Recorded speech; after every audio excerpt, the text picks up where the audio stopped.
Welcome to Women Who Recruit. I'm your host, Laura, founder of Hopes Consult, a training and advisory business for recruitment agencies in Australia.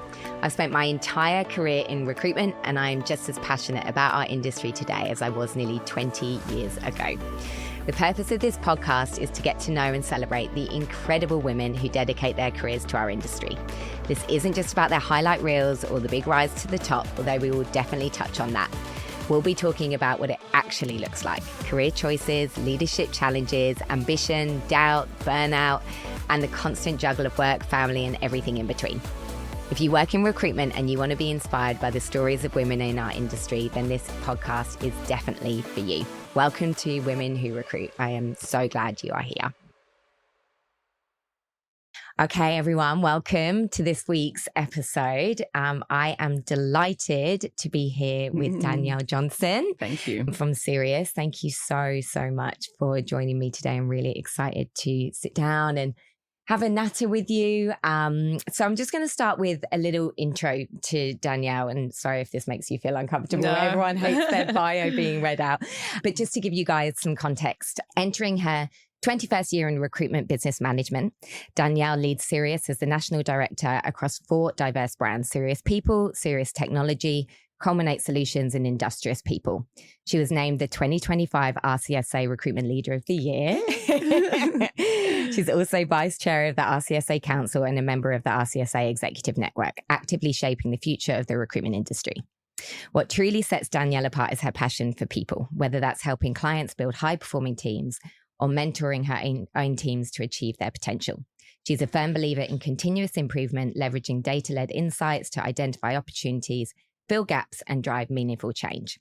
A mother of 2, passionate about cooking and experimenting in the kitchen, lives on the South Coast, Wollongong, repping for the Wollongong, huge sports fan, and truly believes that life starts after 40. I'm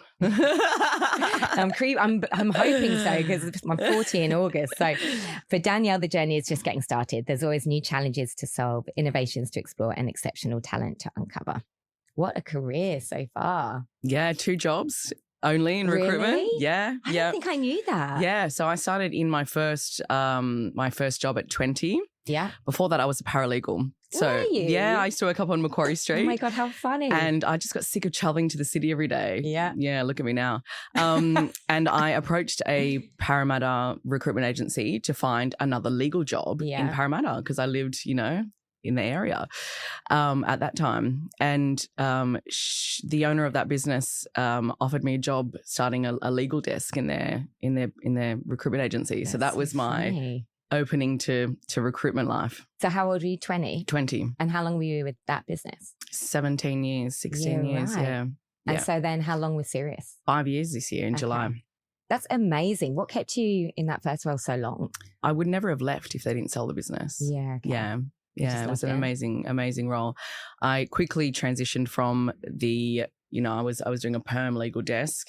Yeah. And then, my first week I was like, what do you mean I have to cold call? Yeah. I think a lot of us who all of us kind of fell into it, right? But then we go, oh, it's a sales job. Right. Yeah, okay, we're not helping people here. Well, we are, but this is not it's a sales role. And I remember in my first 4 weeks, the owner said, I don't think recruitment's for you.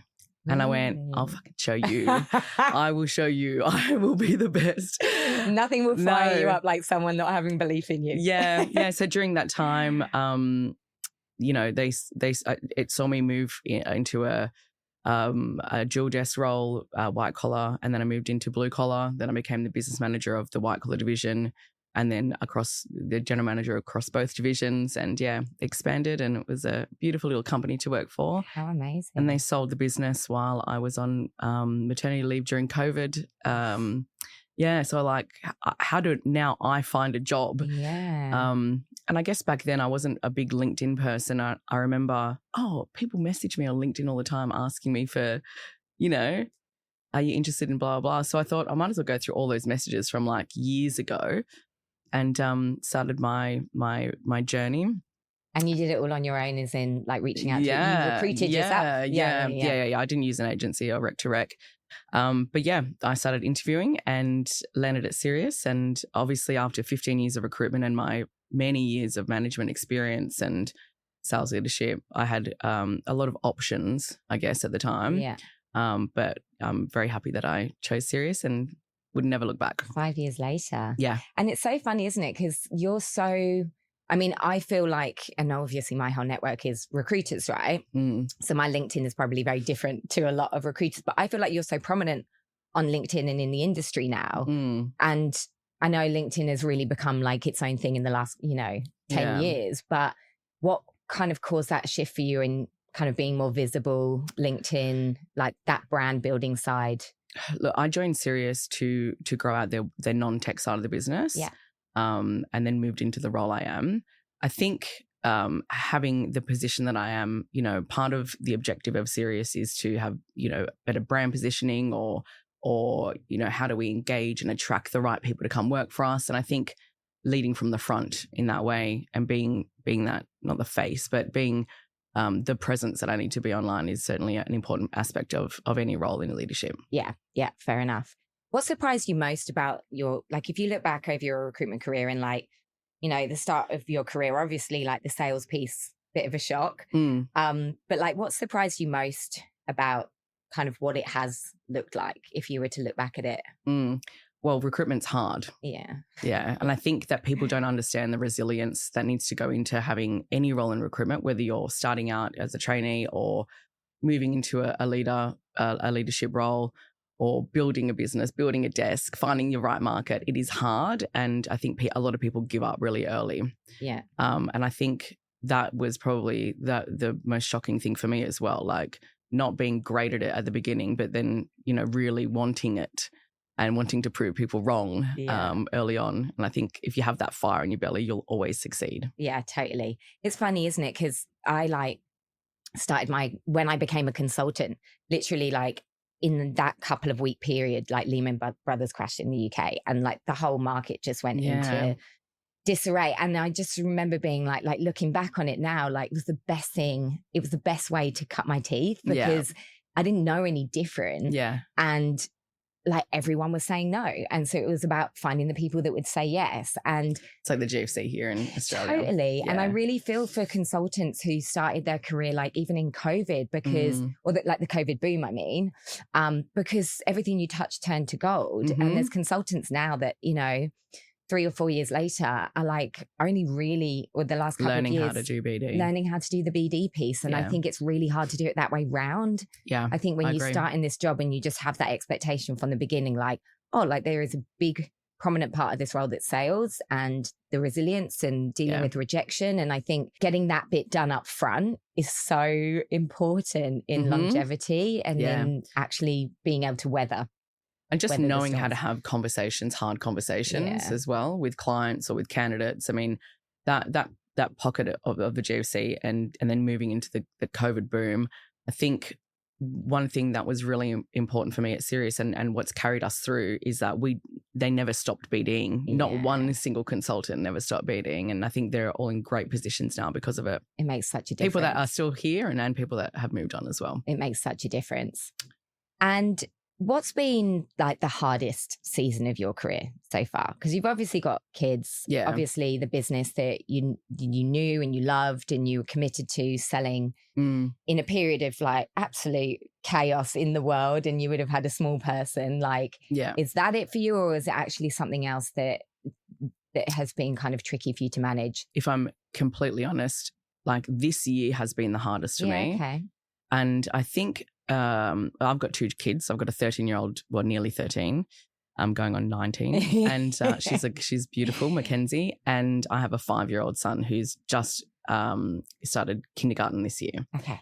So I think navigating 2 children at school and having a pretty big job, and I seem to be just like missing things, the school things, not the work things. And it just shocks me that I can't just get my head around absolutely everything, which is obviously not, I've got a beautiful support system at home. My husband's fantastic. He actually, when I took the role at Sirius, he and Spencer was only 14 months. He was a stay-at-home dad for 2 years. Amazing. So I've had great support. I'm a very, very lucky woman. Now that we're all back at work and school and doing, full-time family life, it's hard and it's hard to juggle, and we're all exhausted, and but it's, you know, it's life and it's great. But I think definitely adapting to my little baby boy going to school has been difficult. He's at cross crunchy this morning. Oh, I know, I'm going to cry. And like, you know, there's certain things you got to pick and choose, like where you can be, and I've got a very, very flexible workplace, and you know, our owner has 4 kids himself, so the ability for me to duck out and do, God, I am crying. I think it's just difficult because I am not having any more children. Yeah. And that is kind of, you know, we made that decision early on, but I think that is kind of, this is navigating this hard part is hard for me. You know what? I feel exactly the same, and I might well up as well, because we very much. Tissues in I know, like, where's the? Because we made the decision after Emma, who's 3.5, that we were one and done, right? Yeah. And so whilst it's easier in that we've only got one, everything is bittersweet, right? So you feel like if we miss something, or it's the last time. It's the last time. Like every first time is the last time. And, you know, I just feel like even in the last year, I'm like, she's going to start school in 1.5 years. Like she's already talking about like, I'm 4 in 6 months. And I'm like, how will I have a 4-year-old? And then she's going to be at school, and it's like, and there's so much to navigate with that. And there's so much mental load with that. But then there's also that like conflicting part of that of just wanting to be in it as well, you know? And that's right. And like, I'm such a driven and ambitious person. You know, it's that balance of career is my life. Like I am a working mum. Like I love work, but I'm also a mum. Yeah. And it's difficult to balance out. It is. And a wife, of course. I know. Well, that starts to fall down the list a little like bit. It is. It's hard to give everybody what they need, and, you know, where's the me time? Yeah. And that's what I definitely struggle with. Yeah. And I totally agree with that. And I don't know, I think as women, you know, and actually, you know, my husband feels this as well, but like there's a lot of guilt when you take time to yourself. You know, it's like you want to work, you want to spend time with your kids. If you want to go and spend 2 hours at the weekend doing anything on your own, that's a big chunk of the time that you get with them as well, right? So you do start to deprioritize that time, or like, you know, try and fit it in at random times, but it almost can become more stressful trying to do it. Yeah, like, I agree. I definitely agree. Am I enjoying this massage right now? No. I feel guilty. Can I live with white eyebrows, you know? And yes, I can. I am. I really loved, Emma now loves coming with me to get my nails done, right? Yeah. And it's such a hack because they will do a little paint of hers at the end. So she knows that she has to wait it out. Yeah. But like, it's the only way I can get stuff like that done. It's like, I'm not, that is not me time. Like that's it's just not me time maintenance. Correct. I've actually decided just to get rid of that. 12 months ago, I was like, I'm not doing nails anymore. It's little things like that you just never used to think about. No. And you used to fit it in on your lunch break or whatever. And then, I can't even imagine with school and then the school holidays thing. Like there's just... Yeah, it's going to get crazier. Yeah. And how do you, like, obviously you said that this year has been the hardest with that and it's a big transition. Like, what does that look like day to day for you guys as a family? Like how, and things are always going to get dropped, right? I had this really good, I think I saw this LinkedIn post and it was someone talking about like, you know, you've got all of these balls, right? And you can't carry all of them, but it's just like the glass ones can't be dropped, right? So you always have to figure out which ones are the glass ones and which ones are the plastic ones that will kind of bounce back and there won't be too much damage. But like, how do you guys, like, what does a day look like for you? How do you navigate it at the moment? Yeah.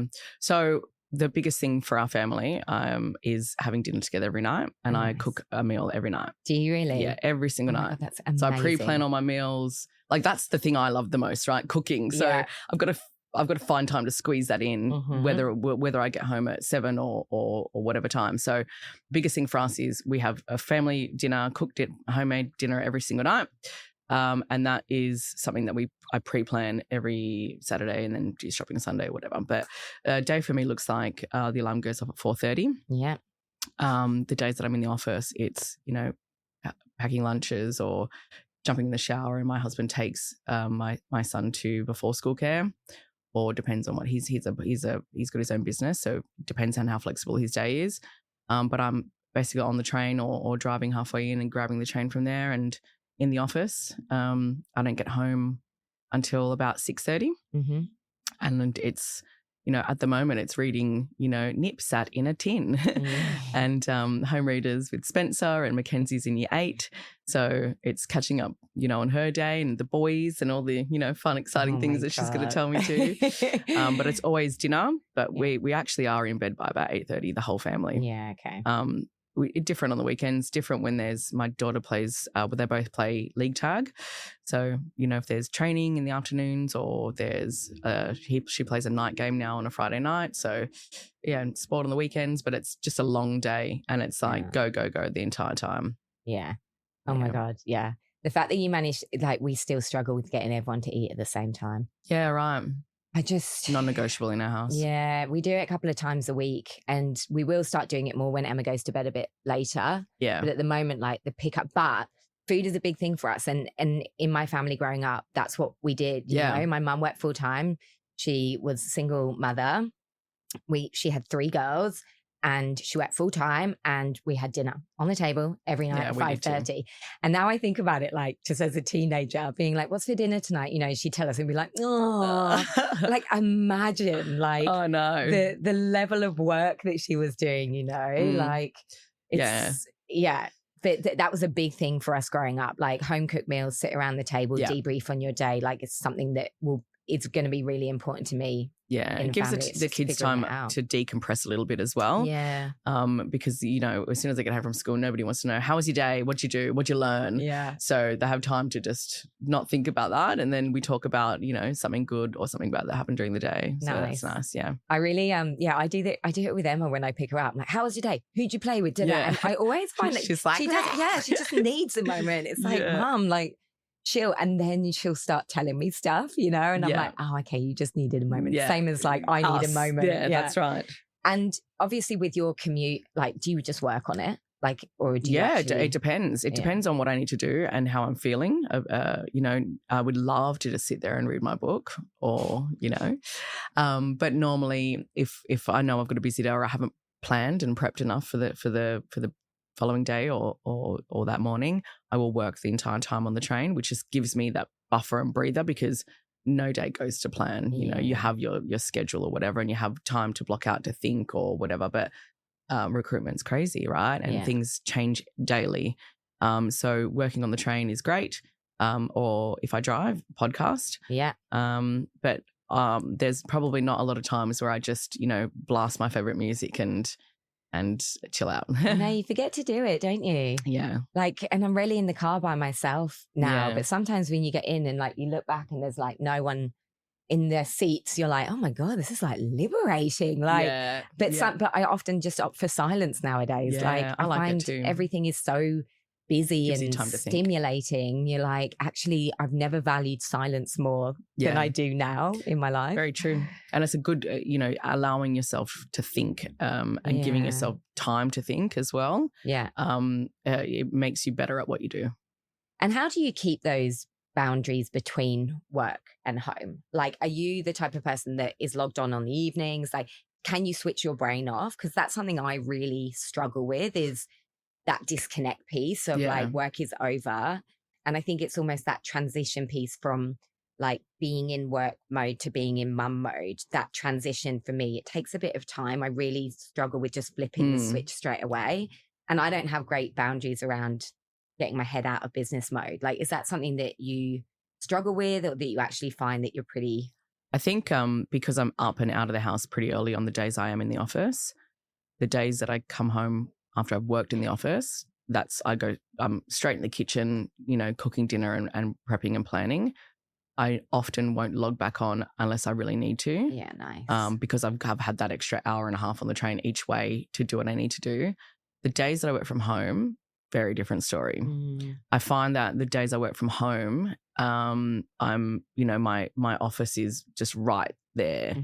And it's kind of in an open space where the lounge room is and the kitchen is. And so I find myself logging on a lot earlier and I find myself logging off a lot later. And I might in between make dinner or something like that. But, the days I work from home, often you don't have lunch, or it's a different. Funny, isn't it? Yeah, I think you just get into a zone and a rhythm, and you get a lot more work done, of course. But it's also the times you work from home, you're supposed to be able to pick up your child and sit and do things, but it's quite the opposite. I find for me, which is a boundary I need to work on. Yeah, it's definitely something for me. It's like I don't have that, often have that circuit breaker, the commute, right? Yeah.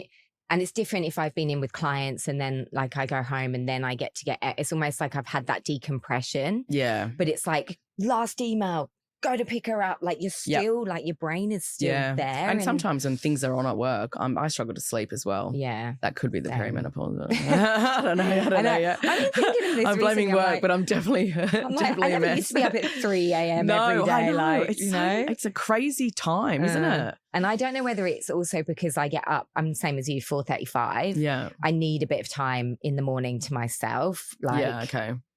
Before everyone else is up. And also like that, I say time to myself, I'm not sat there it's meditating just a coffee, anymore. Right? Yeah, it's like, it is normally exercise, but then it's unloading the dishwasher, doing the lunchbox, but I just kind of need that time. But I think because I know I'm getting up so early, if I wake up at like that 3 a.m, it's like, it's only an hour and a half away. Like, I know. What's the point? It's crazy, isn't it, to think like that? Yeah. Just like there's no 7 a.m. lines anymore, No. Think about my pre-kid routine in the morning. I don't remember it. Gym. Yeah. Have breakfast. I was never a gym person. Well, that wipes out one thing on your list that you have to do anyway. That's the glass ball I've dropped. Yeah, totally. I've dropped it for 20 years. Never picked it up. No, never picked it up. But yeah, like you have to choose what your priorities are. Yeah. And what's important to you. Like you said, cooking. Like that's your non-negotiable, right? That's your downtime. That's what's important to your family. That's how you literally feed your family with love. Like that's it. How, especially with a busy job. What is something that you have had to let go of, like an expectation or a standard or a belief, or like that's actually made your life or your career better or easier? Or that's a tricky one. I haven't had to think about this. What have I had to let go? I think control. Yeah. Learning to delegate and learning to hold people accountable and giving them the opportunity to fail. Yeah, nice. That's a big one, and that's something that I think everybody needs to work on, right? Everybody wants to, like, I'm a helper, I'm a doer.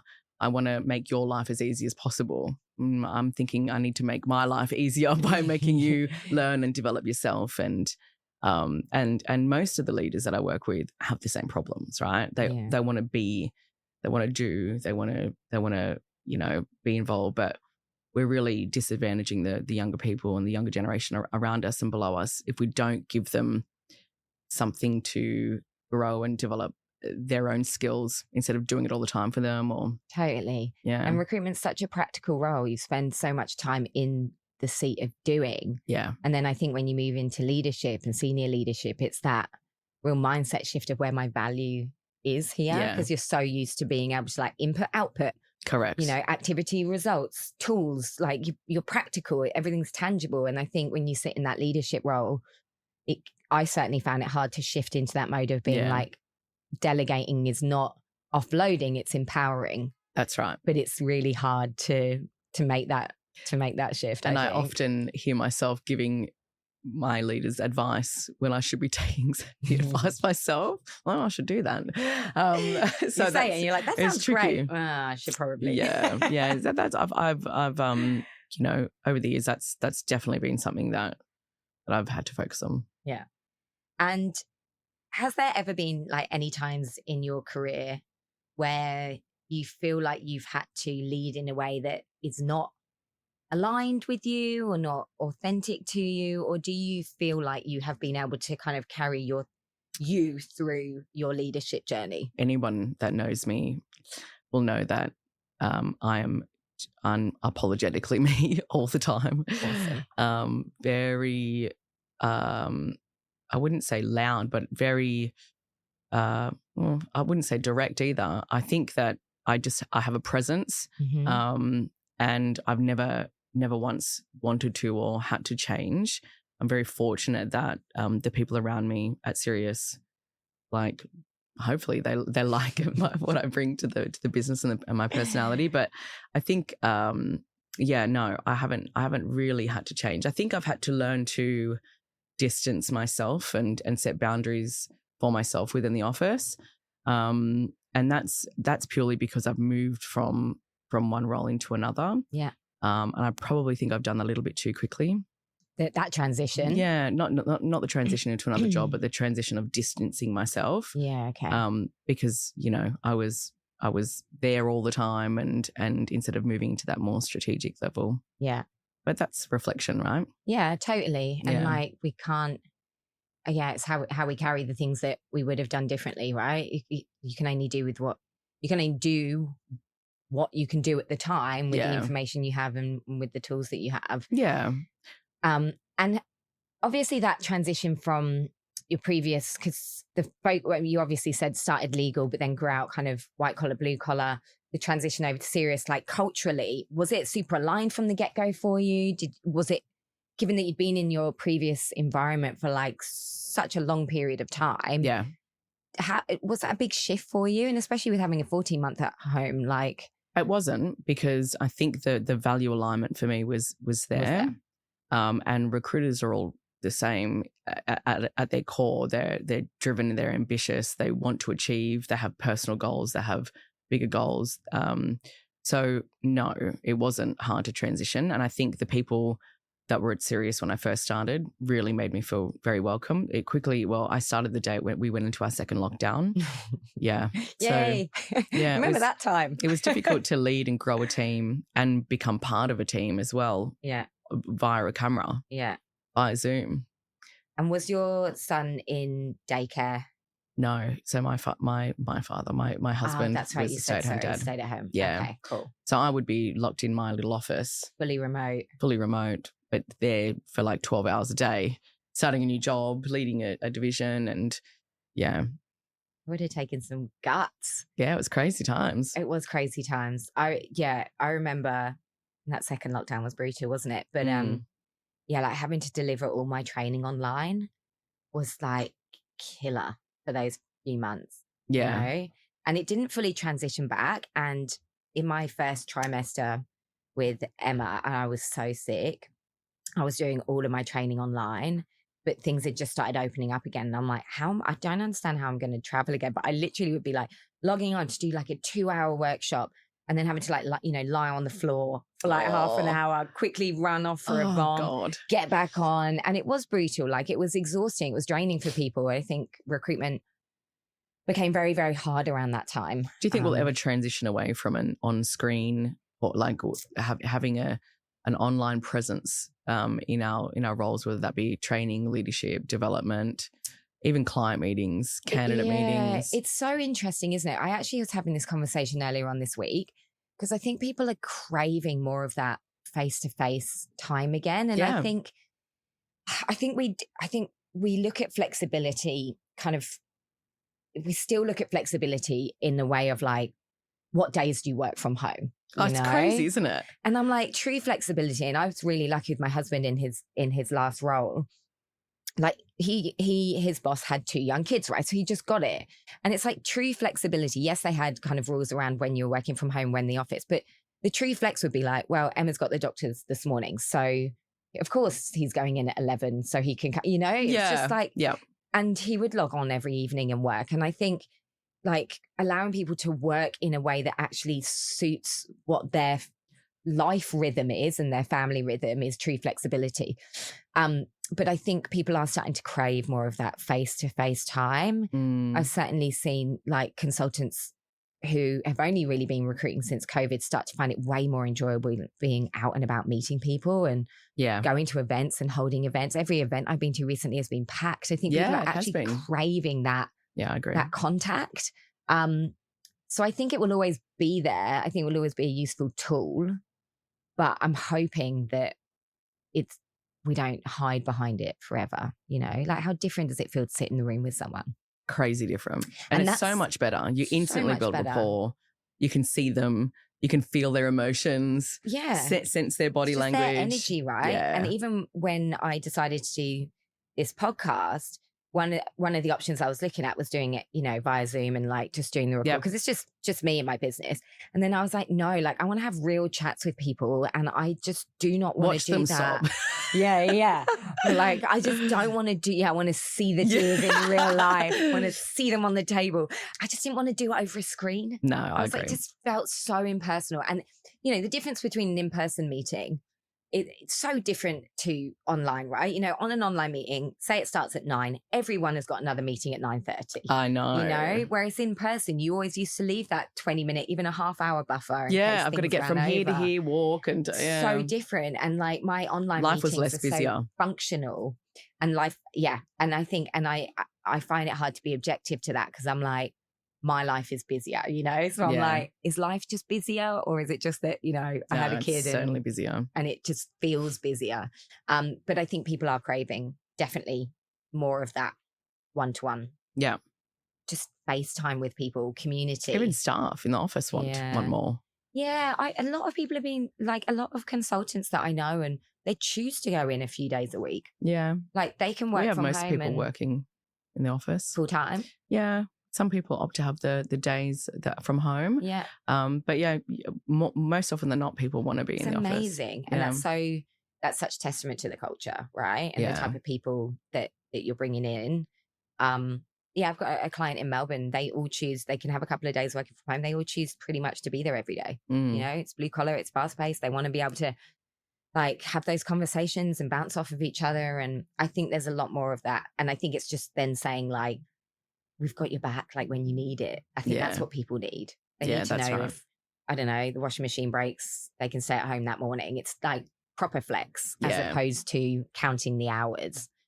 And what do you think is different, or not even different, but like what, for women in recruitment, do you think that they carry it in a different way? Like, is there anything that you think women in our industry kind of quietly carry that maybe male counterparts don't, or where the struggles are, the challenges are for women in our space? Like, what are your thoughts around that? I think women certainly carry a lot more than men, and not to say that we carry more, or what they carry is not hard, but it's just different. And I think being emotionally intelligent around the differences is really important as a leader. I think it's very difficult to hire women into leadership positions, depending on what stage of life they're going through. It's very hard for women to return into leadership positions or new leadership positions after having babies.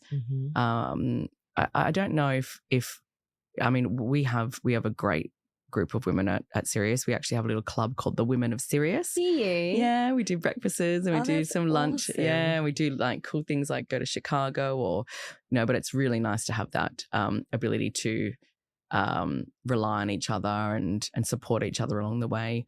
We certainly want to see more women in leadership, and we promote. We have a really strong promotion culture at Sirius as well to bring people up through the ranks. Yeah. Sometimes people just don't want to do that though. They don't want to go into leadership, which is fine. But do I think women? What was the question? Like just carry something differently? Yeah. Yeah, I do. I think we're looking at myself. I get emotional. I can quickly pull myself out of it.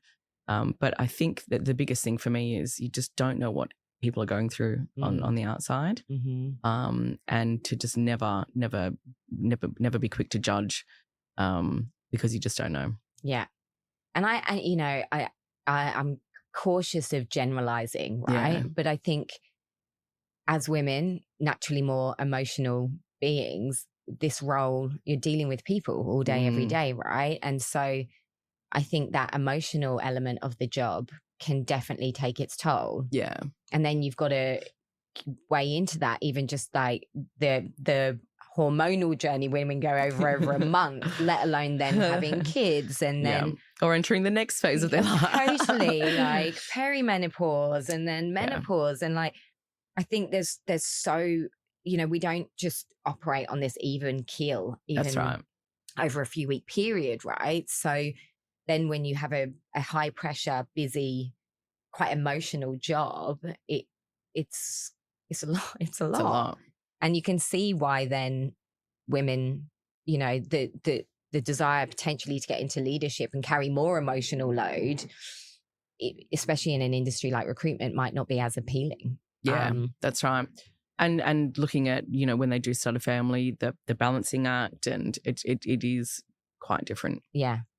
And then there's a lot of consultants who I know who are like, I don't know if I can go back to running a desk when I've got, you know, an 18-month-old at home. Like, it's just, you absolutely can. Yeah. Because women are amazing. They are amazing. And we can do anything. And I think it's a confidence piece. You know, it's like, how do we actually like bolster women's confidence after they've had families? And I you know, if I run my own business, and I remember like 8 months after Emma, you know, was born, being like, how am I ever going to get back to the same level of confidence in like the work that I do? My everything I knew has been completely blown apart. Right. And I think it's that emotional support of women returning to the workplace. And actually, like, what do you need to get comfortable again here? You know?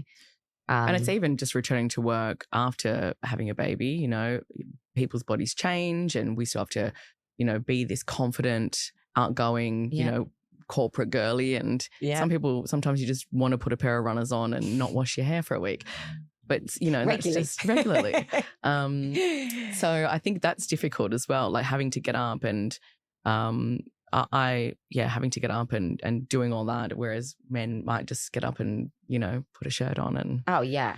My husband will hate me for saying this. I don't know if he's ever washed his hair with shampoo. Do you know what I mean? Like, he's got short, like, I'm like, my whole shampoo, conditioner, leave-in conditioner, malarkey. And it's I'm a process. Like, just whack some shower gel on it, you know? It's like a very, very different getting ready experience. And I'm not even like a super girly girl, and I still need some time. Like, if you could give some advice to your younger self, or to like our audience now, women who are coming through into the industry or even stepping into leadership, like to support them with kind of navigating their career and life and everything around that, like what advice would you impart?